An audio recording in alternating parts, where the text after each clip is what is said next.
Hello and welcome. You're tuned in to the best in paranormal talk radio. It's Thursday and this is Beyond the Darkness. I'm your host, Dave Schrader. Tomorrow, we're going to go beyond the thin blue line. We're going to talk about phantoms and fingerprints with a CSI crime scene investigator who has had a chance to talk with other law enforcement officials and has collected a myriad of fascinating paranormal encounters and stories. We'll hear about those tomorrow on the show, plus a brand new theater of the mind. Today, we're going to go to Carolinas. Cursed in the Carolinas, Stories of the Damned is a new book that's coming out August 15th by Patty Wilson.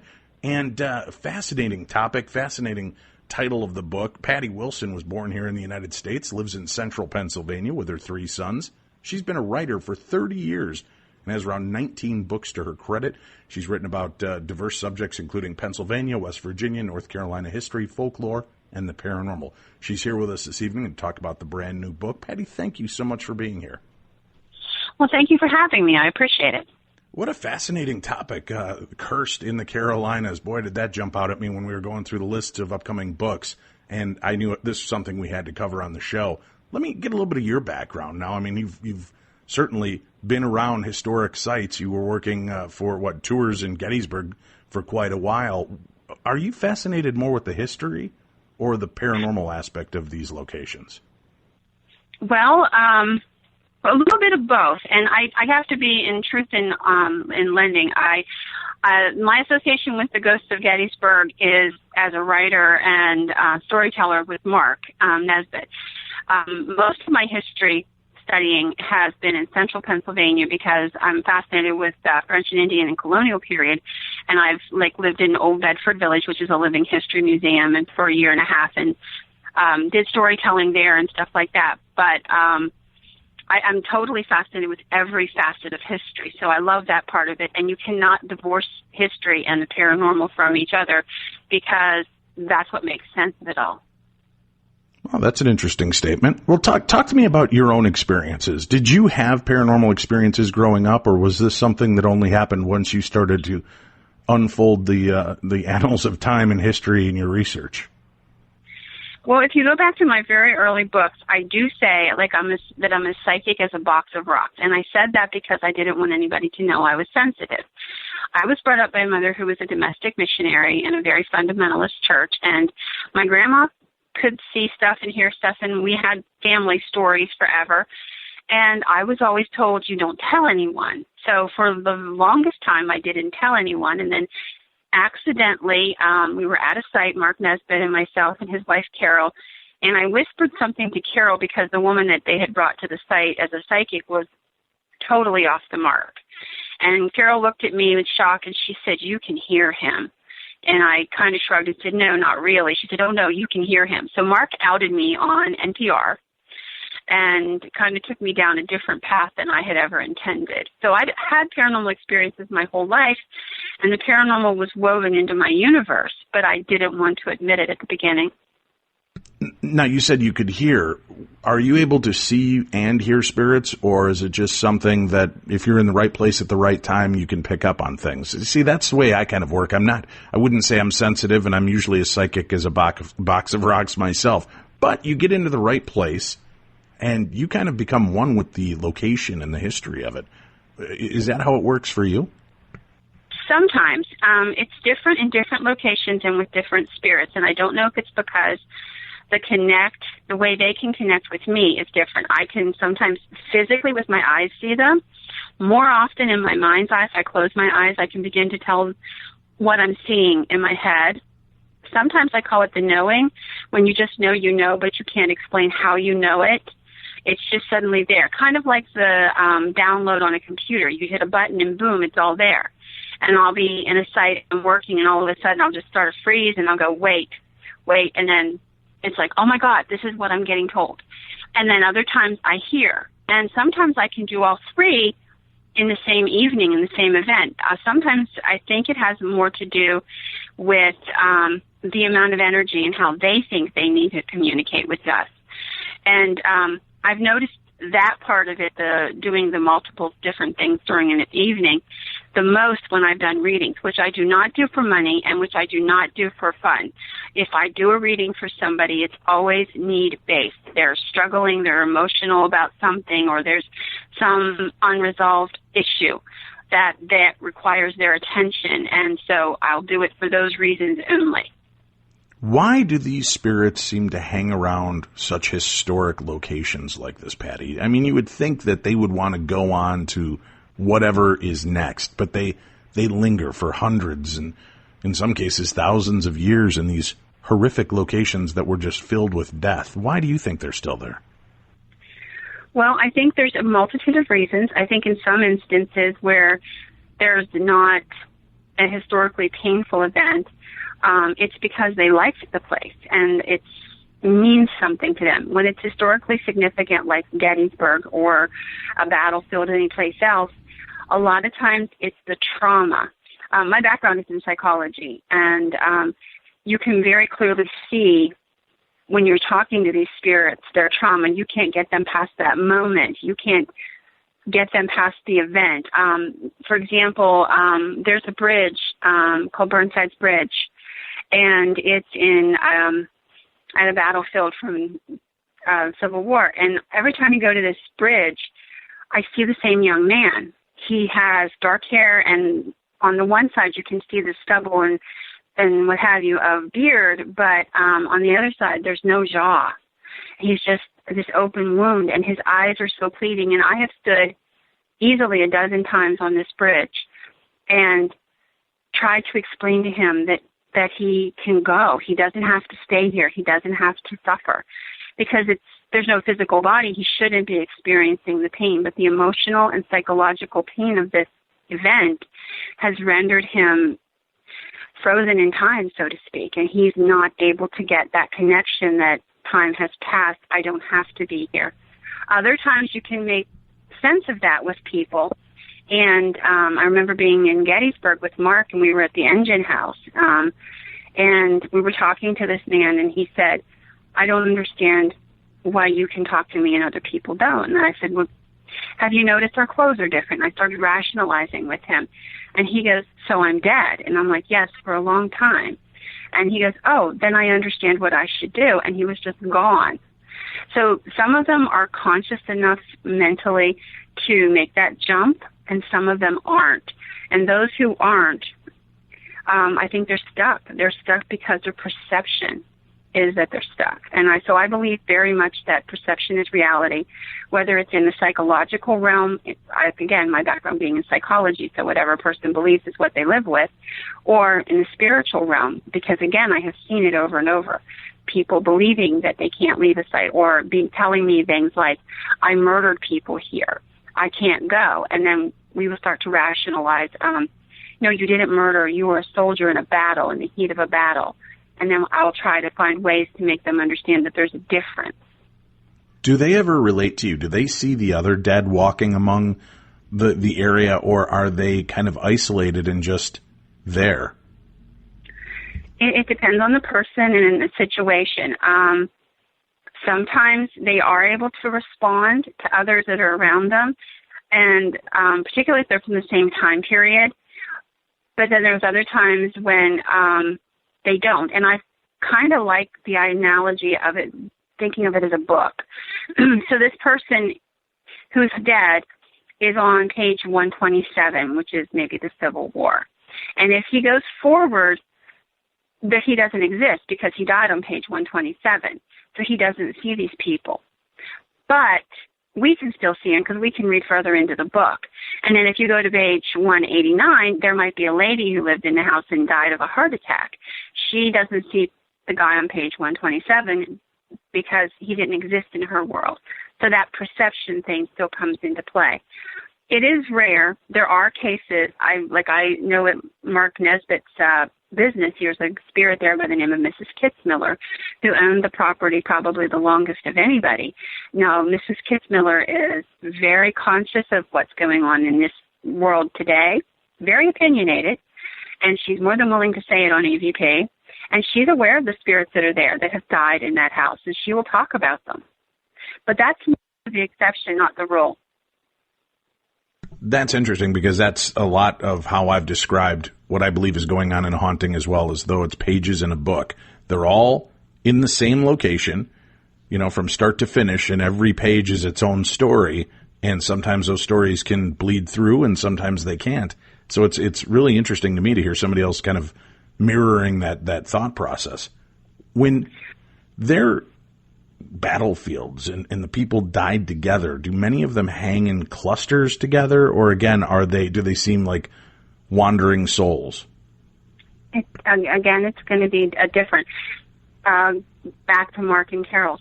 There's a soldier there on the first floor whose name is Hank.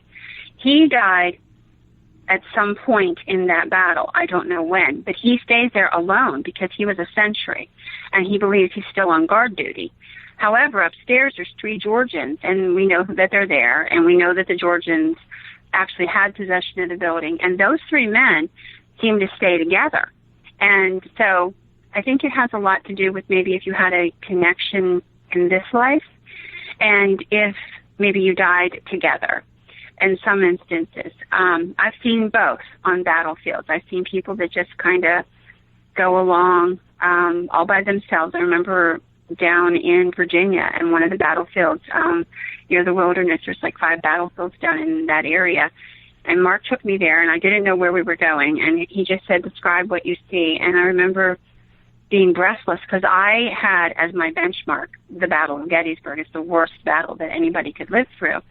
But these battles that I was seeing were so much worse. I remember starting to cry and tell him, oh, my God, it's raining, and they're stepping people into the mud, and they're stealing the canteens from these other people that are dying because the dying don't need the water, and all of this. And Mark has a great poker face. He didn't say boo to me about it. And then there was this one boy who sat under a tree, and he was singing The Yellow Rose of Texas. And I just sort of stopped and listened, and we actually have some EVP of him singing.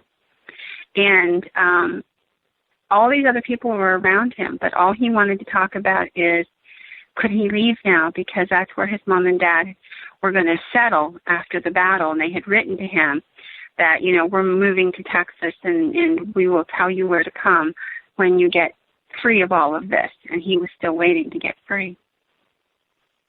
Do they have any concept of how long they've been there? I mean, you would think that, all right, it's been 100+ years they've been in these locations.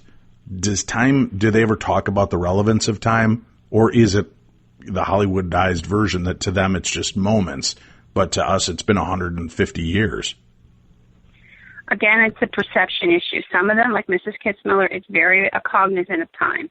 She understands time has passed, and that maybe she can't give you the exact year, but she could definitely tell you a lot of things that have changed over time.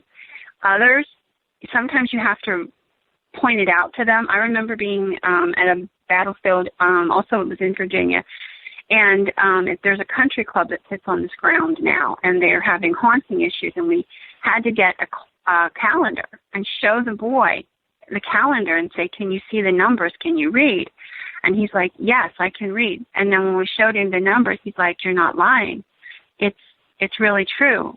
And I'm like, no, I'm not lying, sweetheart. It's true. A long time has gone by. You don't have to be here anymore. And then at that point started to explain to him that he could cross over to be with his loved ones. And at that point he began to consider maybe I wasn't crazy, because up to that point he had thought I was the one who was nuts, because he'd been there a long time, but he didn't understand how long.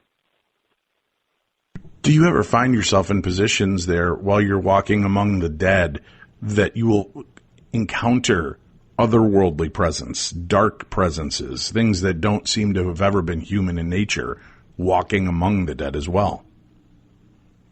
Oh, my, yes. Well, I have encountered elementals, and I have encountered dark things that I would consider, I'm a religious person, so I would consider demonic in nature. They are complete negatives. They're blackness and pain and just negative personified. And usually they bring with them for the living sadness or fear or pain. And, when those things happen, if possible, I will dispatch what I can and go to get help if I'm not able to do it on my own. Do the dark entities interfere at all with the spirits of these lost soldiers or lost people at these locations at all? Do they seem to be, we always hear these stories of something's holding them back. Do you ever fear that it is these elementals or demons, whatever term fits? I don't think the demons hold them back, but I think they use the same energies. And so these are great places for them to come to attach, because there's an openness to people when they're scared and when they're seeking the paranormal, that allows them to kind of get their foot through the door. And I think that's why they come. I don't think that they themselves hold these other spirits back. Those spirits are held back by their own perceptions and their own private pains. But I do believe that the demons and the negative energies use that same feeding ground, and they're looking for fertile soil. And a lot of times people that are coming to these places, either because they're afraid or because they're immensely curious and they make mistakes of opening up doors they shouldn't have, they can get these things attached to them. And once they get a foothold, they can become a really troublesome issue in their lives. Do you ever come across the spirits that have been there for so long that they are just filled with anger and rage? And what's it like when you're confronted by those? I have been a few places where the spirits have been extremely angry. And sometimes I will walk away because there's no reasoning with them.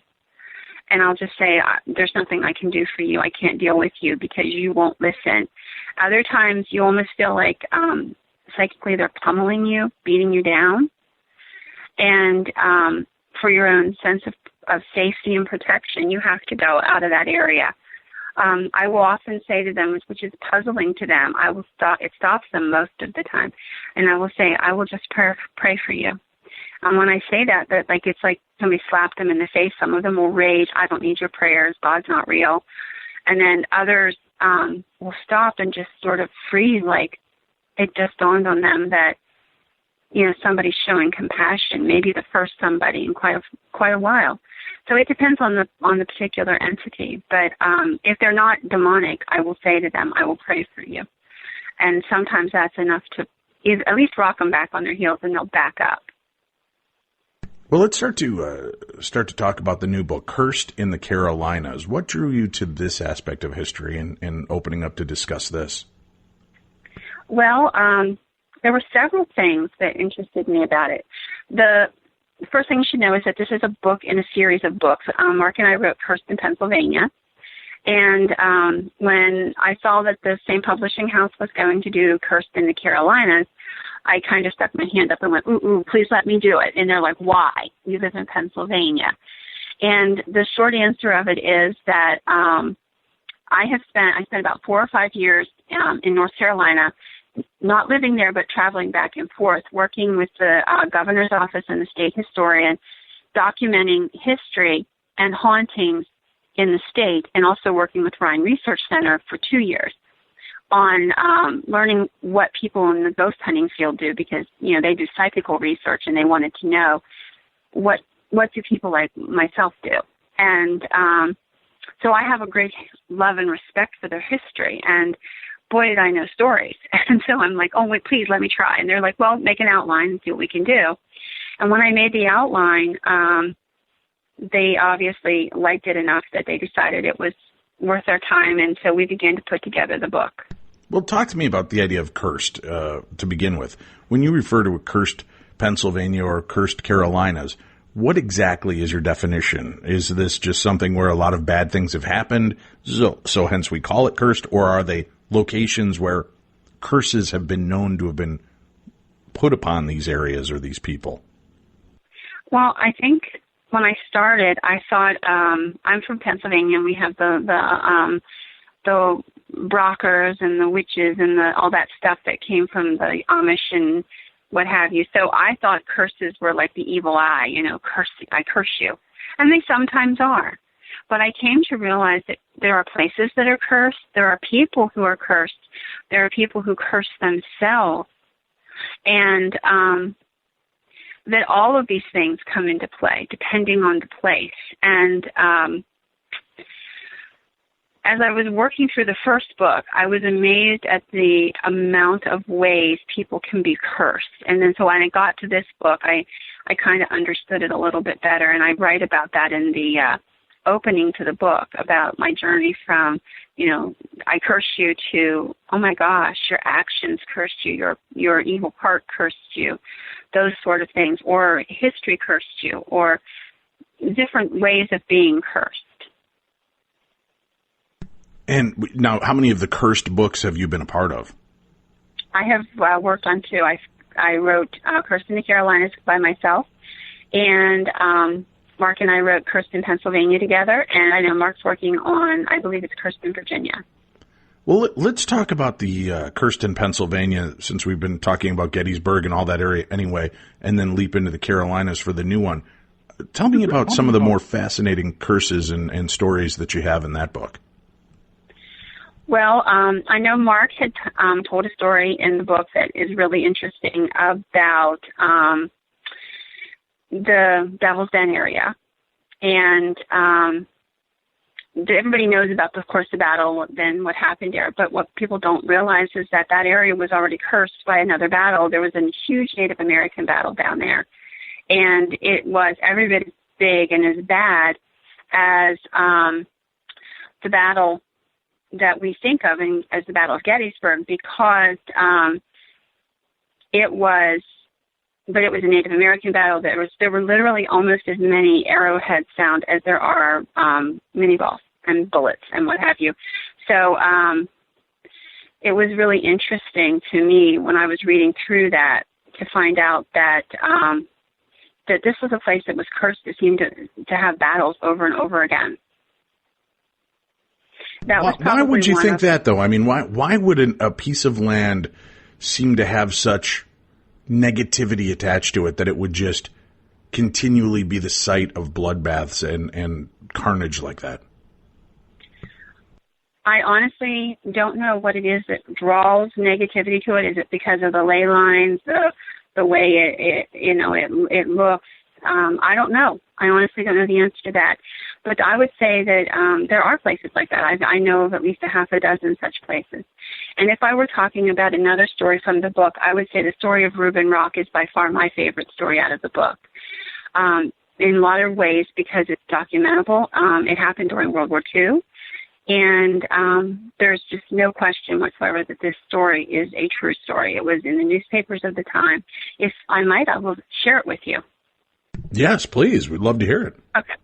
Reuben Rock was a young soldier who married his sweetheart. Her name was Luella, and went to war during World War II. He was stationed in South Africa, which was where Rommel was, and there was a lot of mustard gas used and what have you. It damaged his lungs significantly, and when he was sent home as an invalid. He had just begun to build a little house before he had been shipped out, and so he had the shell of a house. When he came back home, he tried to work on building the house and take up his life with Luella, but his illness was so severe that it didn't take long for them to realize he wasn't going to make it. He managed to finish one room, and Luella was dirt poor, trying to subsist, if you would, on whatever she could earn, doing laundry, cleaning houses, what have you, and his little stipend and family charity. Well, as Reuben's days neared their end, he made her promise that she would not bury him in his military uniform, because he truly believed that the gassing would not have happened had his military leaders done something differently. He blamed the military. Luella solemnly swears she will not do this, but then when Reuben dies, she has no money to pay for the funeral. So the local VFW comes up and says, hey, we will pay for everything for Reuben, and that's not a problem, but you got to bury him in his uniform.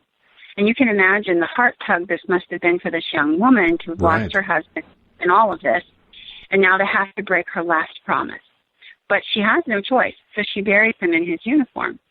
And within a day or so, her sister's staying with her, and they come running down to her mom and dad's house saying, Reuben's haunting the place. Reuben's haunting the place. They told crazy stories of seeing Reuben looking in the windows at night, of seeing him sitting on top of the roof of the little house, of him stomping around in the second floor that was unfinished. And at first, of course, her mom and dad thought that this was Luella's imagination because she felt guilty. So they sent other siblings down. And sure enough, everybody kept coming back with the same story. Taunting him. He's very angry. He's very upset. Luella starts to lose weight. She starts to become very depressed. And eventually her mother gets so concerned, she goes down and she gets Luella and she says, enough is enough. You can't stay here. You're coming home. And when she's at the house with her mother, she tells a story about a little box, a metal box that Reuben brought back from South Africa. And it had some witchy things in it, she said, voodoo pieces. And her mother, as a good Christian lady, decides this box is evil. It must be destroyed. So she sends one of the boys down. He finds the box where Luella said it was and brings it back. They open it up, and there's a fetish, and attached to it is a little picture in a picture frame, and it's a picture of Luella. Her mother sees it and thinks this is Reuben's way of cursing Luella and making her sick. So she tears the fetish off and throws it in the fire in the kitchen cook stove and throws the picture down on the table. Now, this is what the newspaper said. The newspaper said that the photograph undulated across the table and crawled toward Luella. That was what was in the newspaper at the time. Yikes. And that, of course, that was confirmation to all of them that this is true, that he was messing with stuff he shouldn't have been messing with, and he cursed his wife. So they got a powwow doctor, a local man. He was kind of half minister, half kind of folk medicine, and his name was Mr. Ferguson. And Mr. Ferguson came down from Everett to East Freedom, which is about a 45-minute drive, and talked to the family and said, yep, I know exactly what's wrong. Now, we're not talking the 17 or 1800s. We're talking the late 1930s, early 40s. Okay. He goes to the cemetery early on a frosty morning, and along with Luella's brothers and dad and the local sheriff, they dig up Reuben's body. He takes the uniform off of Reuben, lays the corpse on a white sheet, salts the corpse down, says prayers over it, wraps the sheet around it, and they rebury Reuben. The curse is over. That is freaky. And especially that it was reported and people were witnessing this and seeing it unfold. And again, this wasn't just, the dark ages. These were intelligent people that were watching this kind of unfurl. Now, you had mentioned the term fetish a few times, and I'm sure there's quite a few of our listeners that don't understand what that means in relation to this type of story. Can you explain that to us? Sure. A fetish in this type of story would be little objects that would be imbued with magical or mystical powers. Often you'll see like a chicken's, a rooster's claw, maybe some feathers, things like that. And they're bound together, and then incantations and possibly blood or what have you is poured over them. And this is believed to imbue them with a special power, whether it's a power for good or a power for evil. And so Luella Dively's mom believed that Reuben had put a curse on her because he made her promise, and then when she broke her promise, the curse was activated. That's wow, that's really bizarre. All right, let's jump into more of the newer stories in the Carolinas. We'll do that. We have to take a quick break. I want to mention, if you're around the Twin Cities this weekend, please come on out and see me. I'm going to be at the Edge Life Holistic Expo, at the Maple Grove Holistic Expo, presented by Edge Life Expos and Events this Saturday, July 29th, from 10 a.m. to 7 p.m., only $5 admission. It's at the Maple Grove Community Center, 12951 Weaver Lake Road in Maple Grove. John DeSalvo will be there. I'll be on hand as well as I think about 40 different types of exhibitors, from the holistic to messengers, shamans, mystics. You want to see it, you will find it here. It is an amazing and very fun one-day event. You can find more information at edgelife.net. That's edgelife.net. We'll be back with more right after this.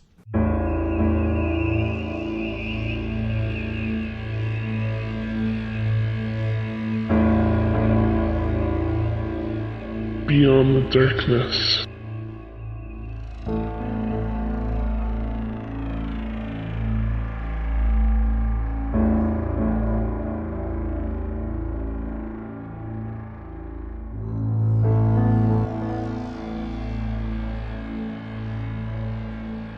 We're back on the best in paranormal talk radio. This is Beyond the Darkness. Today, Cursed in the Carolinas. Stories of the Damned. Patty Wilson, our guest.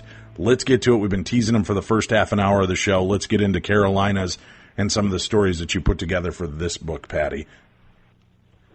Okay. I guess we could start at the beginning. I tried to do some stories that were historically significant. Those stories I found to be really interesting. Things like Blackbeard's Curse. You could not do the Carolinas and not talk about Blackbeard. Of course, he was one of the most famous pirates of all time, and we all know his brutality. But the thing that I found interesting about it was that it was true. He really was the kind of person who would just murder his best friend for no reason at all. He would be a serial killer today. So you could easily see, how he could be cursed.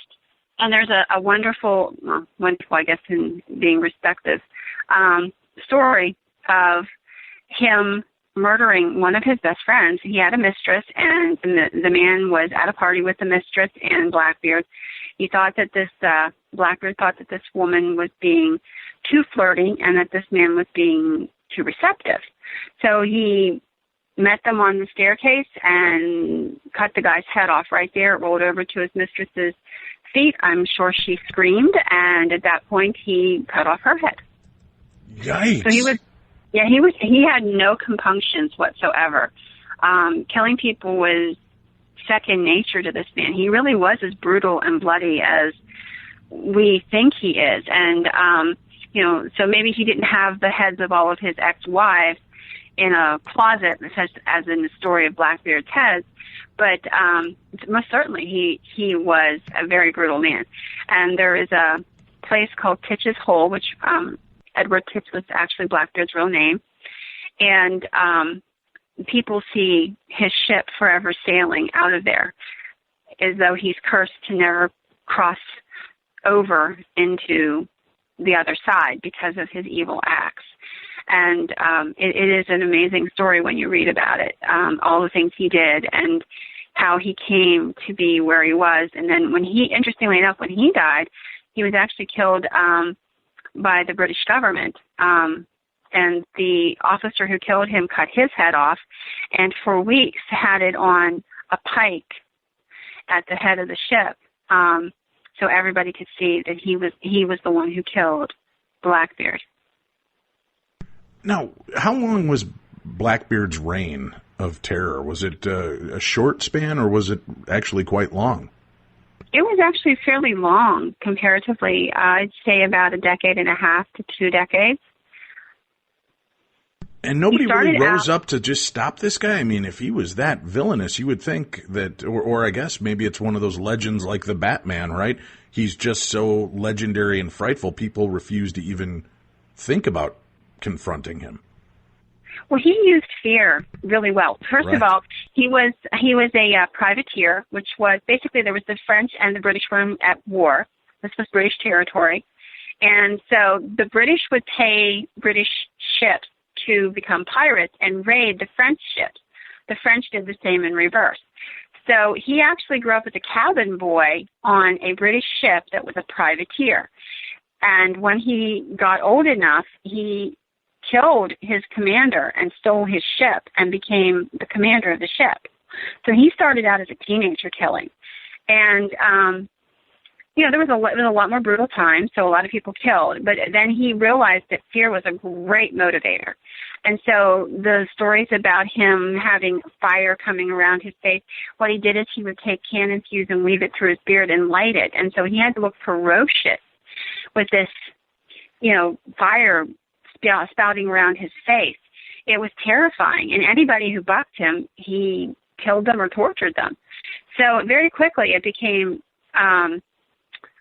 well known that you did not buck this guy. This guy was crazy. And then he stole a sloop, which was called, which you would call the Queen Anne's Revenge. The Queen Anne was his original ship he sailed on. And so this one was his revenge. He was now doing what he wanted his way. And then he had a fleet of ships that he stole. And so he was quite a powerful figure in that time period on the Atlantic Ocean. And they robbed and pillaged and killed, and they had places such as the city of Bath which was a port town where they were well received because they made a lot of money off of Blackbeard and his men.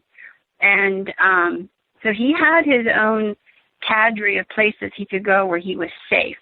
And the British government wanted him in the worst of ways because he was no longer stealing from the French and, keeping a part of the booty and giving the rest to the British government. Now he was stealing from the British and he was keeping it all for himself. So that's what put him on the bad side of the British government. And he enjoyed it immensely. He traveled up and down from, Jamaica all the way to New England, and he had no compunctions in killing anybody, anywhere, anytime. You always hear of these pirate treasure curses that are out there. Are there any associated with Blackbeard? There are some stories about such things, that he murdered people and poured their blood over his treasures to keep them safe. That's a very old story. And you hear them from time to time in different places. But what I always thought was really interesting was not so much the people he killed, but the fact that that he apparently cursed himself by his own actions to never be allowed to completely die. Yeah, that's just a bizarre tale, and with as popular as the Pirates movies have been and all of these different histories, that's a great one to kick off with. All right, I'm sorry. Oh, that's okay. It is, and then there's other historic pieces. Aaron Burr. I talk about Aaron Burr's curse. Please share it. Aaron Burr was our vice president under Thomas Jefferson, and believe it or not, they hated each other. Our political system was very different, and Burr was one of the smartest lawyers you could possibly imagine, but he always had a knack for doing things wrong, going too far. He would get right to the pinnacle of success and then totally screw it up. He would shoot himself in the foot, so to speak. He got on the wrong side of Jefferson and decided that he was going to create his own country. So he and a guy by the name of Blennerhassett from West Virginia decided they were going to steal what we now call Texas, which was just a western territory, out from under the United States. So Burr kind of fakes some records and changes some documents and what have you, and tries to twist things up so that Jefferson can't buy that parcel of land. It's huge, thousands upon thousands of acres of land, so they can start their own country with their own military and do things their own way. This is treason. This is sedition. This has to stop. He gets caught and almost goes to jail for this. Of course, we all know the story of him shooting Hamilton and almost going to jail for that. And he seems to always just skirt right on the edge of it. But then we come to what I believe was eventually his worst curse. He had a daughter named Theodosia. Theodosia was gorgeous, and he had raised her alone because her mother died at birth, right after she was born. And interestingly enough, though, Burr was not a man of his times in some respects. He truly believed that all women were very, very intelligent. They had a right to a complete education. He undertook to educate his daughter as she grew up as any man would have educated his oldest son. So she was able to write fluently. She was very talented, and he would challenge her in politics and all these different venues. She would eventually marry the man who would become the governor of South Carolina. And by now, Burr has alienated himself from the United States, and he is living abroad in France. And through a series of secret letters, he and his daughter, Theodosia, decide that they're going to meet, but they have to do it outside of the United States. So she goes to her husband and she says, "I want to see my dad one more time, please." And they come up with this scheme where she's going to say she's going to visit friends, get on a ship, and then be passed on to another ship where they're going to go out to international waters. Her dad's going to be on another ship, meet them, and they'll have a couple weeks to talk, and then she'll come back. And hopefully the people of South Carolina will never know that she had gone to see her father. That's the plan. And it seems like it's going to work. She gets on board the ship, and they start out where they're going, and then everything goes haywire. Before she gets anywhere near international water, the ship is waylaid by pirates. She is taken captive, and the last thing that is absolutely known is that she was taken captive and put aground on an island with some of the pirates watching over her. The guy who was the head of the pirates, he didn't know who she was, but he knew she was rich. She was worth money. She could be ransomed back. And something about her and the way she carried herself and the way she spoke intrigued him. So rather than kill her and take the jewelry, which is what he had done with all the other passengers, he put her aground on this island, deciding he was going to try to find out more about who she was and, unfortunately, probably hurt her, rape her. So the story goes that she laid all night on the beach watching these pirates drinking and what have you. And when they finally passed out, she realized that she was never going to be able to get home. And she refused the indignity of being raped. So in order to stop that, she quietly stood up and walked to the water's edge, stepped into the water, and drowned herself. When the pirate captain came back the next day, he found a scene of all these guys drunk. None of them were, paying attention to business, and they could see the young woman's footprints going out into the surf. And so it was assumed she had committed suicide rather than be violated. This was indeed Aaron Burr's worst curse, because there was nothing in this world that he loved more than his daughter Theodosia. She is seen from time to time on this island walking along the surf and out into the ocean. And I think her father's actions, his imprudence and his desire to become a very rich and famous man, cursed his daughter to death. God, that's heartbreaking. Very strange. And it's a sad story, and if you ever get a chance to read about Theodosia, she is an amazing woman. Well, and Burr and Hamilton had it a battle out over a woman, wasn't it? The same woman that they both were in love with and ended up having a duel? Ostensibly. That was probably the straw that broke the camel's back, but they were also bitter political rivals, and it goes all the way back to a deal where Hamilton had thought he had gotten the better of Burr, and Burr tricked him and lied to him and stole from him. And so there was a lot of bad blood between them long before the young lady came into question.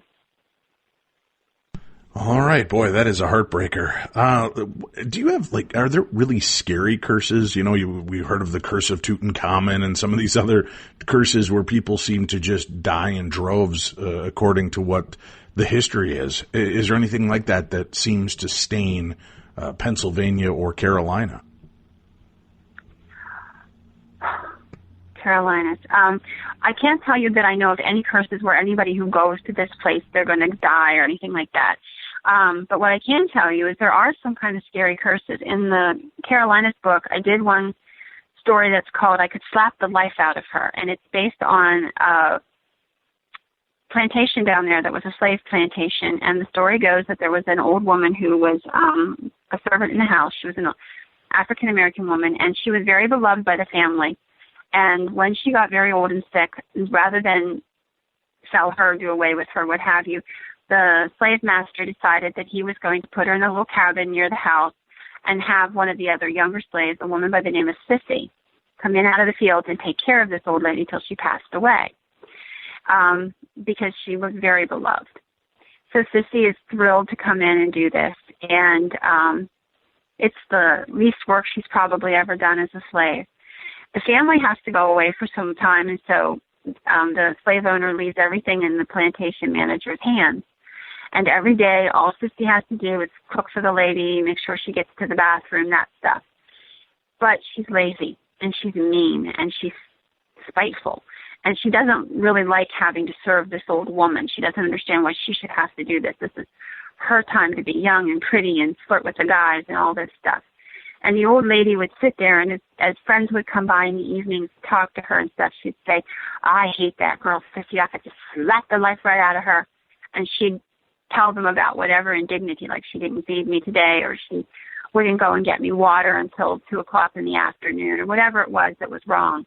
And eventually, one day, the old lady passed away. Well, suddenly, Sissy realizes that she's got no reason to be in the house anymore. She's going to have to go back to the fields, and she's determined she's not going to do it. She's never going back there where she gets whipped and beat on and what have you. And so when the plantation manager comes in that evening, she's wailing and screaming, "Oh, no, and she's died, she's died." She's putting on a good show of how grief-stricken she is. And he tells her, he's like, you know, you're going to come back to the fields after the funeral tomorrow, but you can stay home until tomorrow's over, and then that's it. Well, the woman, Sissy, she puts on a good show at the funeral, and he tells her she's going to go back the next day, and she doesn't come back. And he doesn't really want to beat on him because he knows the slave owner is not a big guy for that. He's more of a we'll work it out kind of a fella, more of a pacifist. So for 2 more days, things go on like this, with Sissy locked up in her cabin and the manager getting very frustrated because he knows everybody else is watching him. If he lets her push him, they're all going to push him. And he can't have that. He can't do his job. So he makes up his mind on the 4th day that if she doesn't come out, he's going to drag her out and he's going to beat her in front of everybody, despite what the property owner thinks, because he's got to get order back. So he goes over to check on her and to tell her that this is it. This is what's going to happen. And when he gets there, there's no answer. And he's pounding on the door and she's still not answering. And finally, he says to one of the slaves that's with him, "Kick the door in." So they knock the door in, and there she lays on the ground, her face all beaten and battered. But the interesting thing is the door was barred from the inside, and there was no way for anyone to get out. And people came rushing in to look at the body, and one of the old ladies said, she always said she could slap the life right out of her. I do believe that's what the old woman did. And Sissy was cursed to die because of her own action. Wow, another stunner. See, when you get into the idea of curses, it always fascinates me on what people's perceptions of a curse is. And you seem to be covering many different types of curses. How many of them that you find are curses that are placed on somebody by others, as opposed to kind of curses that they bring upon themselves, if you want to call it karmic justice or whatever? I mean, what's the difference in those two? Well, I think some people by their own actions curse themselves, and then there's other people that just seem fate curses them in some way. We do a story in the book called Is Leonard Skinner's Band Suffering a Curse? And it talks about how as the band grew and got better, they always knew there was always this feeling in the original members that something was wrong, and how it just seemed like as soon as they would hit the apex, something bad would happen. Of course, the worst being the plane accident where 2 of the members were beheaded. And after that, the band never quite got its mojo back the way it had been originally. But, we talk about fate cursing people, and that's an example of fate cursing them, where their search for fame and what have you, even though it was a perfectly valid search and a lot of folks do it, somehow it just eluded them, and every time they got close to that apex, something slapped them down. And then you have, people who, like Sissy, were cursed by the old woman and maybe even killed by her. I don't know. But most curses, I think, come from people cursing themselves. They curse themselves with their actions, and, you could call it fate or karma or whatever you want to say, but somehow or another, it just seems like the fates align so that these people have to face and suffer for whatever it is that they have done. That's bizarre. Yeah, you got to start. And I know we've talked about some different aspects of curses on our show in the past and how easily, I think sometimes you start getting into that quagmire of believing you're cursed, and that just starts to draw negativity and crap to you as well. Are there stories of people being able to break their curses and whatever seems to be, cast upon them, they're eventually able to shake off and live a regular life again? In Cursed in Pennsylvania, there's a story that actually fills the last 2 categories, both, of a young lady who was asked to go out by a young gentleman friend of hers at church, and she didn't like the man, and she kept putting him off, and supposedly he cursed her. for about 7 years, her life was cursed. It just seemed like she would have fits, she would have spasms and go into catatonic states. And I have always thought, from a psychological perspective, that was most probably her mind playing the trick on her. Her father would try over and over to pay people to, break the curse, ministers and priests and different people, and they could not ever get it done. Now, eventually he would find one man who, on the third attempt, seemed to, however it happened, however he managed it, to convince them that he had broken the curse. At that point, her life was resumed, and she did go ahead and live her life out.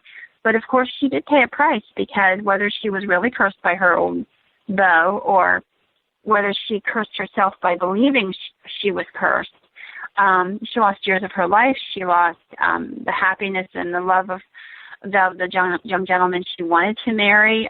All these things were changed by her belief that she was cursed.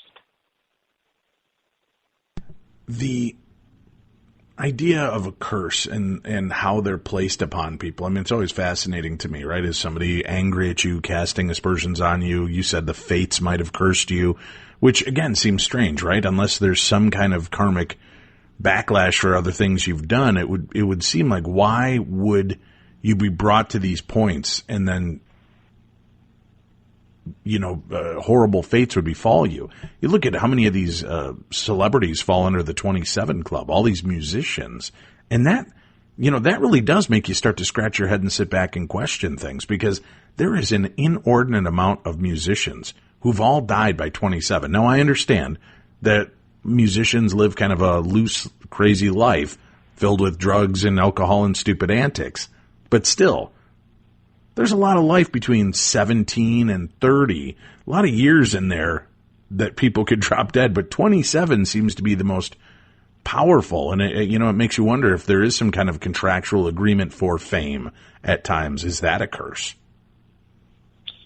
I think sometimes it is. I think sometimes when you have blind ambition of any sort, without any compunctions, without compassion, without recognizing that there should be harmony, that when you put yourself so far out of balance that you accidentally or inadvertently curse yourself.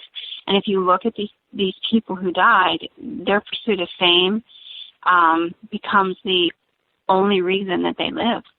And maybe that puts them out of karmic balance or spiritual balance, or however you want to say it.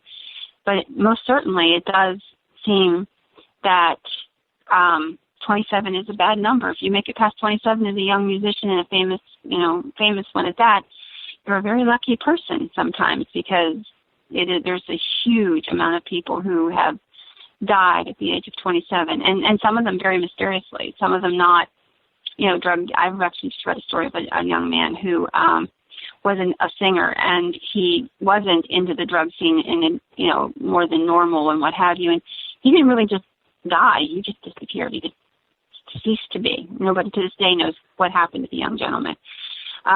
So, it just seems like there are that pursuit of fame overall. And I think it's that way for a lot of people. If you look at people, whether it's a normal average person or a person who's famous, if you put one thing above everything else, you will find that your life is so far out of balance, you've cursed yourself. That's an interesting aspect. So the idea is to learn how to balance all of your life, and then things won't get top heavy or maybe feel like they're collapsing in on you. I think so. I believe so. I think that a lot of our illnesses, a lot of our spiritual illnesses, physical illnesses, all of that comes together, and it's because we're out of balance. We're out of balance either spiritually, psychically, emotionally, physically, and you can look at it and say, your gluttony cursed you to die of a heart attack. You could look at it, in various ways. And I just think it's a really interesting perspective, because when you look at these stories and you break them down, most of the time, not always, but most of the time, these people had some degree of control and maybe even some degree of culpability for their curses. Let's dip in. I know time's getting away from us here, but let's round out with a couple of your favorite stories from the New Carolina book as well. Give me one or two more before we say goodnight. I would have to tell you that probably one of my favorite stories would be Lydia's Bridge. There's a story from North Carolina about a place that's it's a little bridge in the middle of nowhere. It's not a big, famous, fantastic thing. But the story, it's very much an old story. A young lady going to the prom, and after the prom is over, this is her best night ever. Her mom's made sure she had a beautiful dress. Her hair is perfect. She's got the right young man with her. And on the way home, he gets, and he's a little drunk, and it's raining and what have you, and he hits the bridge at a high rate of speed and kills her. And unfortunately for her, she ends up haunting that area. She gets in the back of cars, and people see her all the time. And in this instance, maybe it was Lydia's vanity, maybe it was her hope or her pride, because the young man doesn't die, and the young man, he doesn't seem fair, but he doesn't die, and she is forever doomed to haunt this area. She will not let go, and she will not go away. And so I think that that's one of the sadder stories, because, you know, Lydia will always haunt her bridge. Yeah, the idea of these kind of cursed loves. I know there's the story, and it's very Romeo and Juliet in Arkansas, and I think it's Pettit Jean Mountain is the name of it. Are you familiar with that story? I am, yes. Can you probably know it better than I do. I had a chance to visit that and hear the story, but can you maybe relate that story to our listeners? That's a fascinating one. Well, I don't know. I can't tell you I know all the details, but I do know that, as you said, it's much of Romeo and Juliet story. They were trying, their young couple fell in love, families wanted to keep them apart, and they ran off into the night in the middle of the winter and froze to death or disappeared. They were never found. Oh, okay. See, I thought that was, maybe I'm confusing because there are so many of these kind of weird love curses that go on.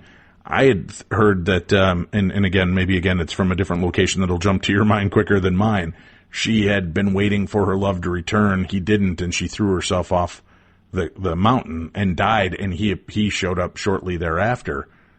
He had been detained doing something and got to the meeting late and ended up taking his own life as well. To me, now maybe I have the story wrong, and I apologize if I did. There's a story in North Carolina of a place where there's an updraft, and if you drop a piece of paper or even a hat or something, it'll float upward instead of down. And there's a similar story about that place, that supposedly this young couple left to their deaths rather than be kept apart. And she jumped first, and then when he realized that she had gone when he got there, he did away with himself as well. So there are so many of those such stories. Right, yeah, and you talk about a cursed life. I mean, that was just bad timing. That was horrific. Are there places that when you're doing this research and you hear about maybe that you haven't been to before, that you put yourself in there, can you feel it physically that there is really something different there? Or is it, do you think our perceptions, psychology, is it because we go in with the preconceived notion of what occurred and the tragedies that befall certain locations? Or do you think there really is a kind of a temporal scar? I think if you know about the story, you have to always assume that perception and your imagination could take place. But there are places, I do believe, that are just simply cursed. I know of a place in Pennsylvania where I did not know the story when I first went there. And I remember sitting at this place, and I would see a black shadow figure moving, and I would say, oh my gosh, this is an awful place. This is an awful place. And then the family told me their story. And I am completely convinced that this place is cursed. Everybody that's ever lived there has never come to any good. They could have had a beautiful life. They buy this property, and their whole life turns around. And it's interesting because it's the same series of events over and over. The family buys the place. The man suddenly gets very angry and hateful, begins to beat and abuse his wife and kids. And it's just that same story playing out generation after generation. And interestingly enough, you would think if I were a member of a family and I knew that 3 generations, 4 generations of the family had all gone the same route once they moved on that ground, I wouldn't move on the ground and, keep myself and my family safe. But what I found interesting about this family is that despite the fact that they can go grandfather, father, son, and now grandson, all on the property, all going through the same things, going to jail for abuse and sexual molestation, stuff like that, it seems as though that property draws the family. So when somebody loses it because they've gone to jail or what have you, immediately another member of the family buys it and moves on to that property because that's the family property, and they can't let it get out of the family. And I asked somebody once, why? And they looked at me like I'd gone insane, and I said, no, seriously, why?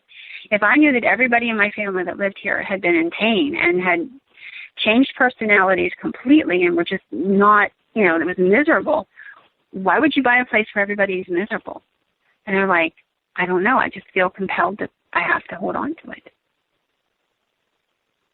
It's kind of like the idea with Amityville, right? You would have thought that, all right, there was Indian wars that took place there. There was some negativity. There's talk of cursed land. You've certainly got the DeFeo family who died horrifically by the hands of Ronnie Butch DeFeo.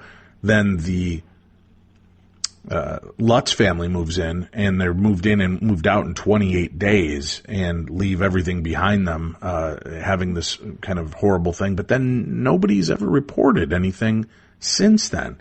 So it's interesting how a curse can be so powerful in a location and then seem to evade everybody else. I think part of it's energy, but I will say that I knew George Lutz. He was not my best buddy, but I knew him and I had met him several times, and I knew other particulars of that case. And I will say that there were things going on in that house that didn't make it into the book and the TV shows and all that stuff right up front. They were into transcendental meditation and calling spirits and what have you, and I think that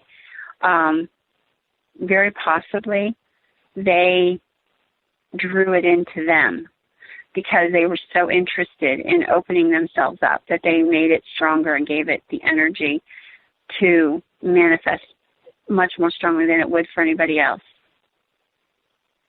Right, and we've talked about that with Christopher Quartino, the youngest boy from the family, that there was something like that brought on. But you still think, there was such tragedy that took place there before the DeFeos, and then the Lutzes, but then it's all gone away. It just seems weird. That seems like a place that would be ripe with some kind of metaphysical scar, whether George and his family brought it in there or not, and the DeFeo family brought it in, and the Indian Wars brought it in. It just seems like that place would have remained crazy. So I understand why people question different aspects of the paranormal, because it doesn't seem logical. But like you said, if it's more attached to the people than it is to the location, that can have a definite aspect of it as well. And do you find many family lines that are what you would believe to honestly be cursed as you do this research?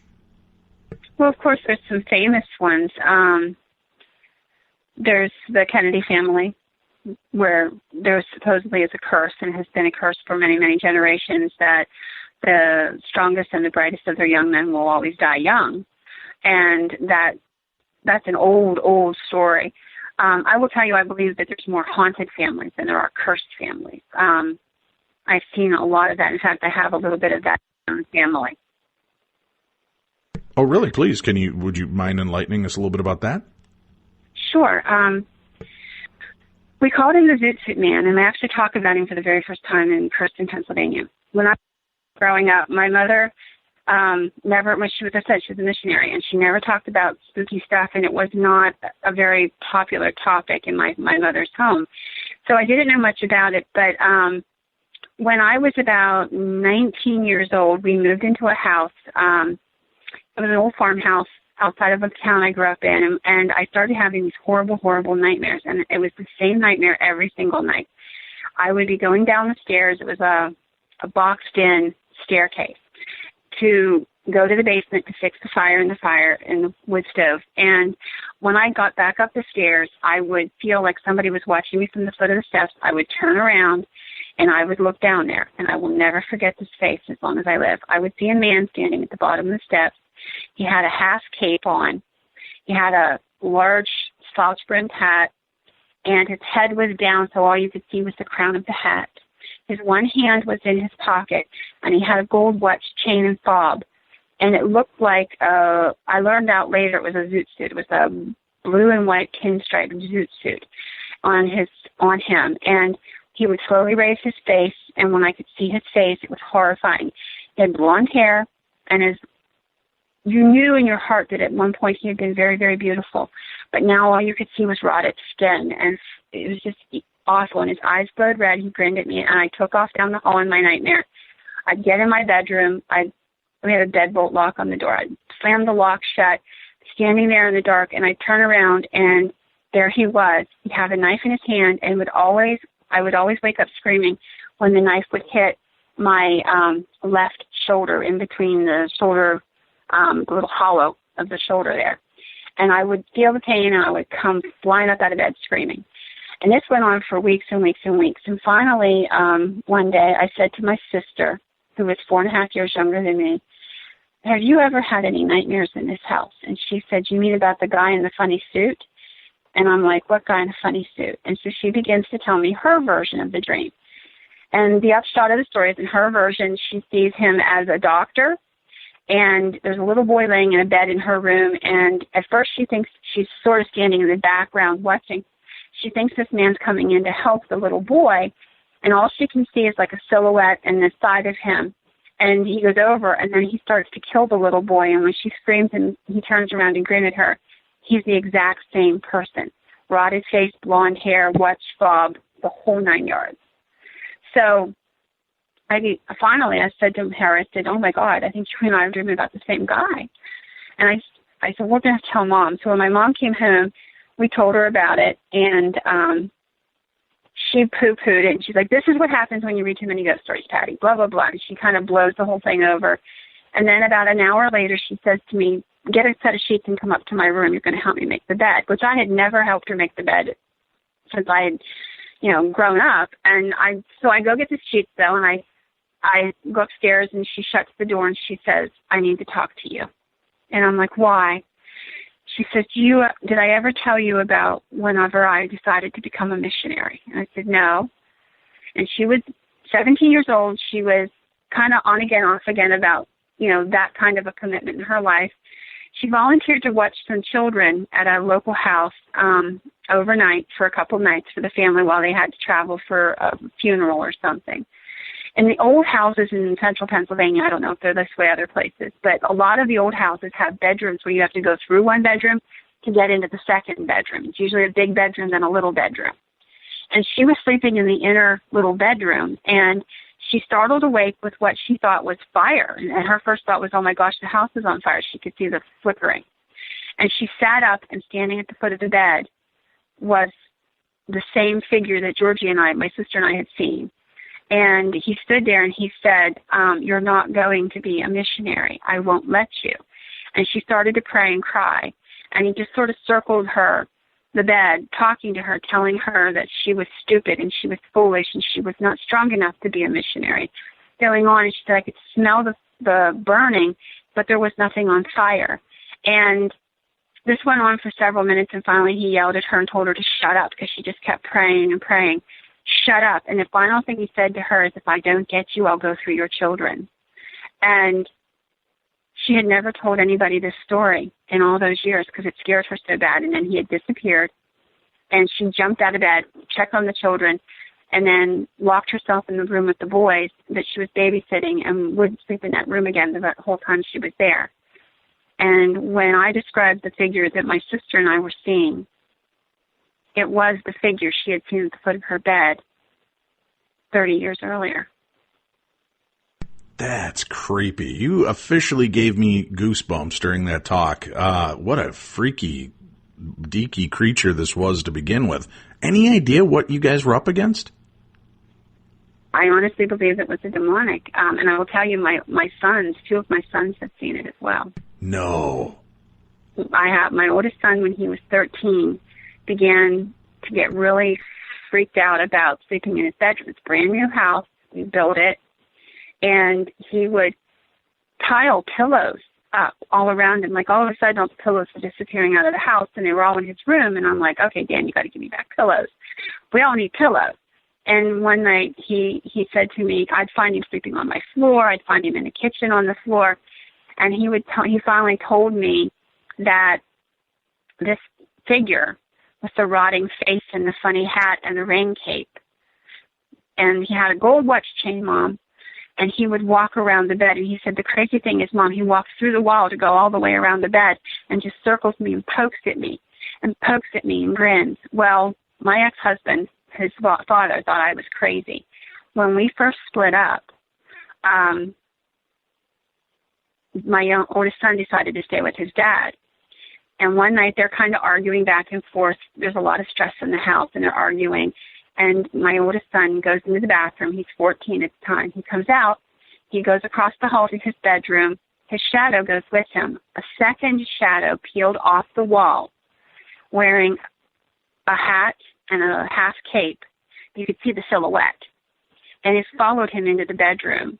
That night, I got a phone call from my ex-husband. He said, you got to drive back down here and get him.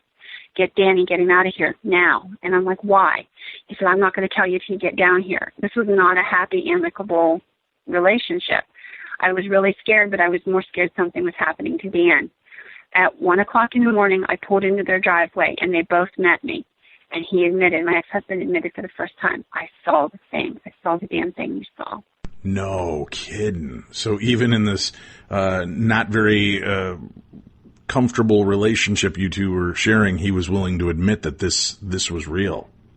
It scared him so badly, he admitted it. He finally admitted it. And Daniel came to stay with me, and then eventually went to stay with my mom for a couple months because he was so scared. He was afraid to sleep anywhere else, except he literally slept on my mom's floor. He was a 14-year-old boy sleeping on his grandmother's floor beside her because he was afraid to not do it, because when he was away from her and I, the thing would circle him.